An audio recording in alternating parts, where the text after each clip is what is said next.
அந்த குலதெய்வ வழிபாடு அப்படிங்கிறது வந்து படிப்படியாக வந்து குறைஞ்சிக்கிட்டே வந்து நிறைய பேருக்கு வந்து குலதெய்வம்னா என்னன்னே தெரியாமலாம் இருக்காங்க. ஏதோ ஒரு காரணமாக காலப்போக்கில் குலதெய்வம் மறந்த குடும்பங்கள் நிறைய இருக்கு. அது ஜாதகத்தில் தெரியுமா அப்படின்னா 100% தெரியும். சில இடங்கள்ல தந்தை இல்லாத காரணத்தினாலேயோ இல்லை வேற ஏதாவது குடும்ப பிரச்சனைனாலே தாய் வீட்லயே 1-2 ஜென்ரேஷன் வளர்ந்து தந்தையினுடைய குடும்ப அந்த வழிபாடு வந்து விட்டு போயிருக்கு. எனக்கே ஜாதகம் கிடையாது, என்னோட அப்பாவுக்கும் ஜாதகம் கிடையாது, எப்படி நான் கண்டுபிடிக்கிறது அப்படின்னு சொல்லி ஒரு சிலர்லாம் வருவாங்க. பிரசன்ன முறையில் அவங்களுக்கு வந்து நம்ம தீர்வு சொல்ல முடியும். ஏன்னா குழந்தையோட ஜாதகத்தை எடுத்தோம்னா அவங்க குலதெய்வ அருளை திருப்பி பெறக்கூடிய அமைப்பு இருக்கா, இல்லை இனி 2 ஜென்ரேஷனுக்கு இவங்களால குலதெய்வத்தை கண்டுபிடிக்கவே முடியாதா, இது எல்லாமே நம்ம ஜாதகத்துல நம்மளால தெரிஞ்சுக்க முடியும். இப்போ எங்களுக்கு குலதெய்வம் மறந்து போச்சு தெரியாது, நாங்கள் வந்து திரும்பி பண்ணணும் அப்படின்னு அவங்க கேட்கும்போது கண்டுபிடிச்சு சொல்லக்கூடிய ப்ரெடிக்ஷன் 99.9% நான் அக்யூரேட்டாக சொல்லியிருக்கேன். ஸோ தொடர்ந்து நம்ம ஜோதிடம் சார்ந்த நிறைய விஷயங்கள் வந்து பேசிகிட்டு இருக்கோம். ஸோ இன்றைக்கி நம்ம என்ன பேச போகிறோம் அப்படின்னு பார்த்தீங்கன்னா குலதெய்வத்தை பற்றி தான். இப்போது முன்னெல்லாம் பார்த்தீங்கன்னா கூட்டு குடும்பமாக இருப்பாங்க, அப்போல்லாமே வந்து ஃபோக்கஸ்டாக குலதெய்வத்தை தான் வழிபாடு பண்ணிகிட்டு இருந்தாங்க. எப்போ வந்து நியூக்ளியர் ஃபேமிலி அப்படின்னு சொல்லி ஆரம்பிச்சதோ அந்த குலதெய்வ வழிபாடு அப்படிங்கிறது வந்து படிப்படியாக வந்து குறைஞ்சிக்கிட்டே வந்து அதனால் வரக்கூடிய பிரச்சனைகள் வந்து நிறைய பேருக்கு வந்து குலதெய்வம்னா என்னன்னே தெரியாமலாம் இருக்காங்க. வெளிநாடுகளில் இருக்காங்க, இல்லை வெளியூர்களில் இருக்காங்க. அவங்களோட அடுத்த ஜென்ரேஷனுக்கு வந்து அது வந்து கொண்டு போக முடியலை. இப்போ நிறைய பேர் வந்து குலதெய்வமே தெரியாமல் இஷ்ட தெய்வத்தை வந்து வழிபாடு பண்ணுறாங்க. ஸோ என்னதான் இஷ்ட தெய்வம் வந்து நம்ம கூடவே இருந்தாலுமே வந்து குலதெய்வம் அப்படிங்கிறது தான் வந்து பேஸ்மெண்ட், அதுதான் வந்து அஸ்திவாரம் அப்படின்னு சொல்லி சொல்கிறாங்க. ஸோ குலதெய்வத்தோட இம்பார்ட்டன்ஸ் பற்றி தான் நம்ம இன்னைக்கு ஃபுல்லாக பார்க்க போகிறோம். ஸோ குலதெய்வம் தெரியாதவங்களுக்கு வந்து எப்படி நீங்கள் கண்டுபிடிச்சி சொல்ல போகிறீங்க, குலதெய்வத்தோட இம்பார்ட்டன்ஸ் வந்து மக்களுக்காக நீங்கள் என்ன சொல்ல போகிறீங்க? கண்டிப்பாக நீங்கள் சொன்ன விஷயத்தில் ரொம்ப முக்கியமான விஷயம் என்னென்னா, சுதந்திரத்துக்கு பிறகு பல பேர் தொழில் தேடி பிழப்பு தேடி வந்து இடம் பெயர்ந்தாச்சு. அதில் 1-2 வேறு இடங்களில் கல்யாணம் பண்ணி போக அல்லது வேலை நிமித்தம் காரணமாக, ஏன்னா நிறைய பேர் இருந்திருக்காங்க சாப்பாட்டுக்கே கஷ்டப்பட்டவங்களா. ஸோ அந்த பீரியடில் நீ ஏன் பண்ணலன்னு கேட்குறது வந்து நியாயமாக இருக்காது. பட் ஏதோ ஒரு காரணமாக காலப்போக்கில் குலதெய்வம் மறந்த குடும்பங்கள் நிறைய இருக்குது. அது ஜாதகத்தில் தெரியுமா அப்படின்னா 100% தெரியும். இப்போ 5ஆம் அதிபதி அப்படின்னு எடுத்தீங்க அப்படின்னா 5ஆம் அதிபதி 5ஆம் வீடு தான் உங்களுடைய குலதெய்வ அருளை குளிக்கக்கூடிய வீடு. ஒரு ஜாதகத்தில் 1, 5, 9 திரிகோணம் ரொம்ப ரொம்ப முக்கியம். அதில் 5 வந்து பூர்வ புண்ணியஸ்தானம், குலதெய்வ ஸ்தானம், அருள் ஸ்தானம், தெய்வ அருள் ஸ்தானம். ஸோ இதில் வந்து பாதிப்பு இருக்கவர்களுக்கு குலதெய்வம் மறந்து போயிருப்பாங்க, மாற்றி வழிபாடு பண்ணிட்டு இருப்பாங்க. சில இடங்களில் தந்தை இல்லாத காரணத்தினாலேயோ இல்லை வேறு ஏதாவது குடும்ப பிரச்சனைனாலேயோ தாய் வீட்லேயே 1-2 ஜென்ரேஷன் வளர்ந்து அதுக்கு பிறகு புலம்பெயர்ந்திருப்பாங்க. ஆனால் தந்தையினுடைய குடும்ப அந்த வழிபாடு வந்து விட்டு போயிருக்கும். ஸோ இது வந்து 5ஆம் இடத்தை பார்க்கும்போது தெரியும். ஈவன் இந்த ஜென்மத்தில் இவங்களால இந்த கண்டுபிடிக்க முடியுமா, குழந்தையோட ஜாதகத்தை எடுத்தோம்னா அவங்க குலதெய்வ அருளை திருப்பி பெறக்கூடிய அமைப்பு இருக்கா, இல்லை இனி 2 ஜென்ரேஷனுக்கு இவங்களால குலதெய்வத்தை கண்டுபிடிக்கவே முடியாதா, இது எல்லாமே நம்ம ஜாதகத்துலேருந்து நம்மளால தெரிஞ்சுக்க முடியும். ஓகே, இதுக்கு வந்து நீங்கள் என்ன ஒரு ரெஃபரன்ஸாக எடுத்துப்பீங்க? இப்போ வந்து ஒருத்தரோட ஜாதகத்தை வச்சு இதை கண்டுபிடிச்சிட முடியுமா? இதை எப்படி நீங்கள் கண்டுபிடி? இல்லை, நம்ம குலதெய்வ பிரசன்னம் பண்ணுறோம். அதாவது குலதெய்வ பிரசன்னம் அப்படிங்கும் பொழுது நாட் ஜஸ்ட் குலதெய்வ பேர் வச்சு பண்ணுற பிரசன்னம், அது தனியாக இருக்குது. குலதெய்வ கண்டுபிடிச்சு சொல்லக்கூடிய ப்ரெடிக்ஷன் பிரசன்னம் வந்து நம்ம பண்ணிட்டு இருக்கோம். ஸோ அதில் வந்து பார்த்தீங்கன்னா மினிமம் 3 ஜென்ரேஷனோட ஜாதகம் நாங்கள் கேட்போம். மாமனார், மகன் மற்றும் அவங்களுடைய மூத்த குழந்தை, ஆணாகவும் இருக்கலாம் பெண்ணாகவும் இருக்கலாம். இப்போ எங்களுக்கு குலதெய்வம் மறந்து போச்சு தெரியாது, நாங்கள் வந்து திரும்பி பண்ணணும் அப்படின்னு அவங்க கேட்கும்பொழுது அவங்களுடைய ஜாதகத்திலேருந்து நம்ம எடுத்து பண்ணி கொடுத்துட்டு இருக்கோம். அதன் மூலயமா பல பேருக்கு நான் வந்து அவங்களுடைய குலதெய்வம் என்னன்னு ட்ராக் டவுன் பண்ணி என்னால் சொல்ல முடிஞ்சிருக்கு, சொல்லியிருக்கேன். அவங்க அந்த வழிபாடுக்கு போயிட்டு வந்து அவங்க வீட்டில் இருந்தக்கூடிய பெரிய பெரிய பிரச்சனைகள் தீர்வாகிறதையும் நம்ம கண்கூடாக பார்க்கிறோம். ஓகே, இப்போ ஒரு சிலருக்கெல்லாம் வந்து அவங்களோட ஜாதகமே இல்லை அப்படின்னுலாம் சொல்கிறாங்க. ஸோ எனக்கே ஜாதகம் கிடையாது, என்னோட அப்பாவுக்கும் ஜாதகம் கிடையாது, எப்படி நான் கண்டுபிடிக்கிறது அப்படின்னு சொல்லி ஒரு சிலர்லாம் வருவாங்க. ஸோ அவங்களுக்கெல்லாம் நீங்கள் பிரசன்ன முறையில் எப்படி நீங்கள் தீர்வு சொல்வீங்க? பிரசன்ன முறையில் அவங்களுக்கு வந்து நம்ம தீர்வு சொல்ல முடியும். ஏன்னா அது வந்து அந்த நிமிஷத்திற்கான ஒரு கட்டம் கணிப்போம். அதுக்கு முன்னாடி நாங்கள் பிரசன்னம் எடுக்கிறது கிடையாது. என்னை பொறுத்த வரைக்கும் நான் தெய்வத்தின் முன்னாடி அமர்ந்து ஒரு பூஜை, ஒரு ப்ரொசீஜர் முடிச்சுட்டு அவங்களுக்காக பிரசன்னம் பார்க்கறது தான் குலதெய்வ பிரசன்னம். ஸோ அந்த மாதிரி பிரசன்னம் பார்த்து நாங்கள் அவங்களுக்கு சொல்லிட்டு தான் இருக்கோம். பட் அதர் தென் தட் குலதெய்வம் தெரியாது அதனால பண்ணணும் அப்படின்னா அது அவர்களுடைய பிள்ளைகள் இருந்து ஜாதகத்துலேருந்து. ஏன்னா எப்படியும் இந்த ஜென்ரேஷன் இருக்கவங்க அவேர்னஸோட குழந்தை பிறந்த டைமு, டேட் ஆஃப் பர்த் எல்லாமே வந்துடுது. ஈவன் அவங்களோட பர்த் சர்டிஃபிகேட் எடுத்தாலே கிடச்சிடும்.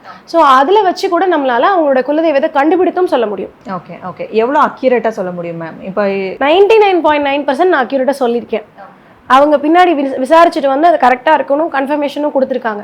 பட் சில ஜாதகங்கள் ஹோப்லெஸ். நம்ம வந்து அவங்களுக்கு அந்த தலைமுறைக்கு அது தெரியக்கூடாதுன்னு இருந்தால் நான் அவ்வளோ பெரிய ஆளுன்னு நம்ம சொல்லிக்கிறது அது கரெக்டு கிடையாது. கண்டுபிடிக்கணும்னு இருக்கக்கூடிய ஜாதகங்களுக்கு தான் எங்களாலையும் கண்டுபிடிச்சு தர முடியும். இந்த ஜென்மத்தில் இவருக்கு குலதெய்வ அருள் இருக்குன்னா மறந்து போயிருந்தாலும் அவருக்கு கிடைக்கும். அதுக்கு நம்மளால் ஆன முயற்சியை நம்ம எடுக்கிறோம். சில ஜாதகங்கள் கண்டுபிடிக்கவே முடியாமல் போகிறதும் உண்டு. ஓகே. ஸோ குலதெய்வம் அருள் இல்லை அப்படின்னா ஒரு சில பாதிப்புகள் இருக்கும் அப்படின்னு சொல்லுவாங்க. இப்போ நிறைய பேர் வந்து குலதெய்வம் மாறி கும்பிடுறது வழக்கம் உண்டு. ஸோ அப்படி பண்ணும்பொழுதுமே நான் குலதெய்வத்தை வந்து கும்பிட்டு தான் இருக்கேன், ஆனால் வந்து எனக்கு கிடைக்க வேண்டியது வந்து கிடைக்கவே மாட்டேங்குது, பிரச்சனைகள் வந்து இருந்துக்கிட்டே தான் இருக்குது அப்படின்னு பார்க்கும்பொழுது நீங்கள் வந்து மாறி கும்பிட்டுட்டு இருக்கீங்க, இத்தனை வருஷமாக வந்து குலதெய்வமே வந்து மாறி இருக்கு அப்படின்னு சொல்லி சொல்கிறாங்க. ஸோ இந்த மாதிரியான விஷயங்களுக்கு என்ன மாதிரியான தீர்வு நீங்கள் சொல்வீங்க? மெயின் அந்த குலதெய்வம் மறந்து போகிறது, குலதெய்வம் மாறி இது பண்ணுறது, இந்த மாதிரி இடம் புலம் பெயர்ந்தவர்களுடைய ஜாதகத்தில் எடுத்திங்கன்னா பித்ருதோஷம் ரொம்ப ஸ்ட்ராங்காக இருக்கும். ஃபார் எக்ஸாம்பிள் இப்போ எங்களோட ஃபேமிலியே ஒருத்தவங்க வந்து பார்த்திங்கன்னா ரொம்ப வருடமாக அம்மனை தான் வந்து நினச்சி கும்பிட்டுட்டு இருந்தாங்க. அவங்களுக்கு ரொம்ப ஸ்ட்ராங்காக அவங்க ஃபேமிலியில் எல்லாருக்கும் பித்ருதோஷம் இருக்குது. பட் ஆக்சுவலி அவங்களுக்கு வந்து கழலக பெருமாள் தான் பெருமாளாக இருந்தார். ஸோ ஆனால் அது அவங்க வேறு சில காரணங்கள் ரீதியாக மறந்து போச்சு. ஸோ ஒரு ஜென்ரேஷன், இப்போ இருக்க ஜென்ரேஷன் அந்த மாதிரியான இதில் வந்து அவங்க சஃபர் பண்ணுறதை நம்ம கொஞ்சம் பார்க்க முடியும். பொதுவாக குலதெய்வ அருள் இல்லைன்னா என்ன ஆகும் அப்படின்னா, அவங்களுக்கு பித்ருதோஷம் இருந்தால் தான் இந்த மாதிரியான சுச்சுவேஷனுக்கே வரும். பித்ருதோஷம் அப்படிங்கிறது என்ன அப்படின்னா, மினிமலான பித்ருதோஷம் அப்படின்னா 5ஆம் இடத்தில் ராகு இருப்பது, கேது இருப்பது, சனி இருப்பது. சனி வந்து சில இடங்களில் வரும், ஆட்சி உச்சம் மூல திரிகோணமாக இருந்தாருன்னா வராது, மற்றபடிக்கு சனி இருந்தாருனாலும் தப்பு தான். அதர் தென் தட் சூரியனோடு சனி சேருவது, சூரியனோட ராகு கேது சேருவதும் பித்ருதோஷம் தான். சரி, இதில் என்ன ப்ராப்ளம்ஸ் வரும் அப்படின்னு கேட்டிங்கன்னா, ஆண் பிள்ளைகளை பொறுத்த வரைக்கும் அவங்களுக்கு வந்து கெட்ட பழக்கங்களுக்கு அடிமையாவது, வேலை கிடைக்காமல் இருப்பது. பசங்களோட ஒழுக்கத்தை இவங்களால என்ன முயற்சி பண்ணாலும் அம்மா அப்பா சரியாக கொண்டு வர முடியாது. சில பேர் அதை கொண்டு வந்திருப்பாங்க, ஆனால் அந்த பசங்க லைஃப்பில் செட்டில் ஆக மாட்டாங்க. ஃபஸ்ட்டு வேலை நிறைய செட் ஆகாத போது அவங்களால அடுத்தபடியாக போய் திருமணம், குழந்தை பேருன்னு போகவே முடியாது. இது ஆண்களுக்கு நடக்கும். ஒரு பக்கம் அவங்க அதாவது குடும்ப தொழிலே வச்சிருந்தாலும் அந்த பிள்ளைக்கு போய் சேர முடியாத அளவுக்கு சுச்சுவேஷனில் மாட்டிப்பாங்க ஆண் பிள்ளைகளுக்கு. பெண் பிள்ளைகளுக்கு பார்த்தீங்கன்னா அவமான திருமணம், அவமான திருமணம் தான் சொல்லணும் உண்மையிலேயே. அதாவது பெற்றவர்களை ரொம்ப கேவலப்படுத்திட்டு போய் திருமணம் பண்ணிக்கக்கூடிய அமைப்பு, திருமணத்துக்கு முந்தைய உறவு, லிவ் இன் ரிலேஷன்ஷிப்ல இருக்குது, அதுல குழந்தை உண்டாகி அது அபோர்ஷன் வரைக்கும் போய் இதெல்லாமே நாங்க கண்கூடாக இந்த மாதிரியான பித்ருதோஷ ஜாதகங்கள்ல பார்க்குறோம். பித்ருதோஷம் இருக்கக்கூடிய ஜாதகங்களே குலதெய்வ அருள் குன்றி போயிருக்கு. சரி, இது எல்லாமே வந்து பார்த்தீங்கன்னா கிரகத்தினால தான் வருது அப்படின்னா இல்லை. சில குடும்பங்களில் கரெக்டாக குலதெய்வ பூஜை பண்ணிட்டு இருப்பாங்க, அவங்க விட்டே இருக்க மாட்டாங்க. சில குடும்பங்களில் பார்த்தீங்கன்னா பித்ருக்காரர்கள் கரெக்டாக பண்ணிட்டு இருப்பாங்க, ரெண்டுமே பண்ணிட்டு இருப்பாங்க. அவங்க பிள்ளைகளோட ஜாதகத்தில் வந்து பார்த்தீங்கன்னா தொடர்ந்து அந்த தோஷம் காமிச்சிக்கிட்டே இருக்கும். ஏன் காமிக்குது அப்படின்னா, அந்த வீட்டுக்கு வரக்கூடிய பெண்களை இவங்க சரியா நடத்தலைன்னா அந்த குடும்பங்கள்ல இது இருக்கும். இது நம்ம ரொம்ப ஒரு 50% இப்படியும் நம்ம பார்க்குறோம். ஐயோ நான் எல்லாமே பண்ணுறேன், ஒரு திதி விட்டு கொடுக்கறது கிடையாது, ஒரு அமாவாசை விட்டு கொடுக்கறது கிடையாது, காக்காய்க்கு சாப்பாடு வைக்கிறதுலேருந்து அவர்கள் குல வழக்கப்படி எல்லாமே கரெக்டாக பண்ணுறாங்க. இவங்க வீட்டுக்கு மனம் முடித்து வரக்கூடிய பெண்கள் இவங்க நல்லா வச்சுக்காதப்போ போகிற இவங்க வீட்டிலேருந்து திருமணம் ஆகி போகிற பெண்களும் நல்லா இருக்கிறது இல்லை, இவங்களும் அடிக்கடி உடல்நல தொந்தரவு, பணம் வந்து கரைஞ்சி போயிட்டே இருக்கும். இதுக்கெல்லாம் அவங்களுக்கு ரீசனே தெரியாது, நான் எல்லாமே கரெக்டாக தான் பண்ணுறேன்.